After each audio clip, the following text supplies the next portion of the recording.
توجہ سے سنیں، اسلام میں دو طریقے سے تبدیلیاں ہوئیں، محسوس اور غیر محسوس. یہ مثال تھی، یہ مثال اپنے ذہن میں رکھیں. پانی دو طرح سے آلودہ ہوا، فلٹر پلانٹ لگا، اس سے گزرے گا، پانی شفاف ہو جائے گا واپس. اسلام کے اندر دو طرح سے تبدیلیاں، تاریخ ہے، ہسٹری ہے، دو طرح سے ہوئیں. ایک طریقہ تو یہ تھا کہ مسلمانوں کے املاک جلائے، مسلمانوں کی کتابیں جلائیں، لائبریریاں جلائیں، لبنان میں واقعات ہوئے، ادھر ہوئے ادھر ہوئے، مغلوں کے دور میں ہوا، ہندوستان کی یہاں زمینوں پہ، بر صغیر کی زمین پہ ہوئے کئی واقعات تاریخ میں ہمیں ملتے ہیں. ایک طریقہ تو یہ تھا کہ مسلمانوں کے املاک اور ساری کتابوں کو جلانا، نقصان دینا، مسلمانوں کا قتل عام. ایک اسلام کو نقصان محسوس طریقے سے یہ پہنچایا. لیکن دوسرا غیر محسوس طریقہ تھا، وہ جانتے ہیں کیا تھا؟ زرپرست خطبہ، زرپرست بکے ہوئے درباروں میں حکمرانوں کے سامنے گھٹنے ٹیکنے والے. معذرت کے ساتھ میں جملہ کہہ رہا ہوں لیکن کہا ہے علماء، مثلا یہ حدیث میں ہے اس وجہ سے میں یہ جملہ کہہ رہا ہوں، حق تو نہیں بنتا، لیکن زرپرست علماء ایسے جنہوں نے اپنا علم حکمرانوں کے سامنے بیچا، بادشاہوں کے سامنے بیچا. انہی میں سے ایک شخصیت ہے، ہمیں ایک ایسی شخصیت ملتی ہے جو مہدی عباسی کے دور میں ہے. میں بس یہ نمونے کے طور پر، مثال کے طور پر بس میں آپ کو ایک یہ واقعہ بتا رہا ہوں، ورنہ ایسے کئی واقعات ہیں. مہدی عباسی منصور کا پوتا، منصور دوانقی خلیفہ بنی عباس میں سے ہے، خلیفہ بنی عباس ہے، اس کا پوتا مہدی عباسی. اس کے بارے میں یہ ہے کہ یہ کبوتر باز تھا، یہ کبوتروں کا بڑا شوقین تھا مہدی عباسی. اور یہ کبوتر مثلا یہ رکھتا تھا، پسند کرتا تھا پرندوں کا، کافی پرندے اس کو پسند تھے لیکن ان میں سے کبوتر باز یہ کہلایا ہے. تاریخ یہ کہتی ہے کبوتر باز تھا. اب یہ زرپرست ایک خطیب اور ایک عالم تھا. اس نے دیکھا کہ یہ مہدی عباسی کبوتروں کا بڑا شوقین ہے. اب اس نے کیا کیا، یہ آیا اس کی خدمت میں کہ حاکم کو خوش کیسے کیا جائے.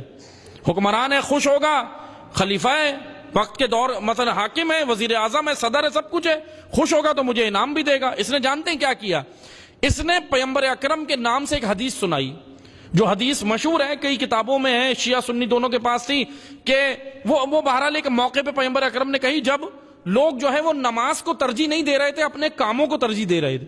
تو پیغمبر اکرم نے اس وقت کہا کہ نہیں ہے کوئی افضل کام سوائے نماز کے. اب اس کا مطلب یہ نہیں ہے کہ ابھی نوکری چھوڑ کے آپ نماز پڑھنے لگیں اور دن بھر 1000 رکعت پڑھیں، یہ مقصد نہیں ہے. یعنی اول وقت کی فضیلت کی وجہ سے پیغمبر اکرم نے یہ جملے کہے. حدیث مشہور ہے شیعہ سنی دونوں کتب میں کہ نہیں ہے کوئی افضل کام الا الصلاۃ، سوائے نماز کے. وہ اس موقع پہ پیغمبر اکرم نے اس لیے کہی تاکہ نماز کی اہمیت بھی پتہ چلے، اور دوسرا جو لوگ نماز کے وقت پر دیگر کاموں کو اہمیت دیتے ہیں ان کے بارے میں پیغمبر اکرم نے کہا کہ آپ دیگر کاموں کو فوقیت مت دو جب اول وقت نماز کا داخل ہو جائے. تو اب توجہ سے سنیں پیغمبر اکرم نے کیا حدیث کہی. اصل حدیث یہ تھی نہیں ہے کوئی افضل کام سوائے نماز کے. یہ آیا، اس نے دیکھا کہ بادشاہ تو کبوتروں میں مگن ہے، مہدی عباسی خوش ہے، حاکم وقت ہے. اس نے کہا میں کیا کروں. اس نے کھڑے ہو کے کہا، پیغمبر اکرم نے فرمایا، الیعوذ باللہ، سنے، پیغمبر اکرم نے فرمایا نہیں ہے کوئی افضل کام الا الطائر، سوائے پرندے بازی کے. الا الطائر، طائر، طا الف حمزہ را، طائر پرندے کو کہتے ہیں. اس نے کہا آپ جو کام کر رہے ہو یہی سب سے افضل ہے. مہدی عباسی اتنا خوش ہوا، اس کو انعامات سے نوازا. آپ مجھے بتائیں یہ کام کوئی جاہل کر سکتا ہے؟ جاہل نہیں کر سکتا، جو جانتا ہے وہی کرتا ہے، وہی کرتا ہے. یہ تھا اسلام میں غیر محسوس طریقے سے تحریفات کرنا. اب حدیثیں پرنٹ ہو گئیں، چلنے لگیں، آ گئیں، راویوں سے نقل ہونے لگیں. معذرت کے ساتھ یاد رکھیں تشیع بڑا خوبصورت مکتب ہے، تشیع بڑا خوبصورت مکتب ہے. ہم جو یہ کہہ دیتے ہیں نا کہ بس جی قال امام صادق، قال امام کاظم، قال امام رضا، جو حدیث آئی چلا دی، بس جی مولا نے یہ فرمایا، اللہ اکبر چلو. ایسے نہیں ہے عزیزان محترم، توجہ سے سنیں. لیکن اب جب اسلام کے اندر یہ دو طرح سے تبدیلیاں ہوئی نا، تو اب کریں کیا.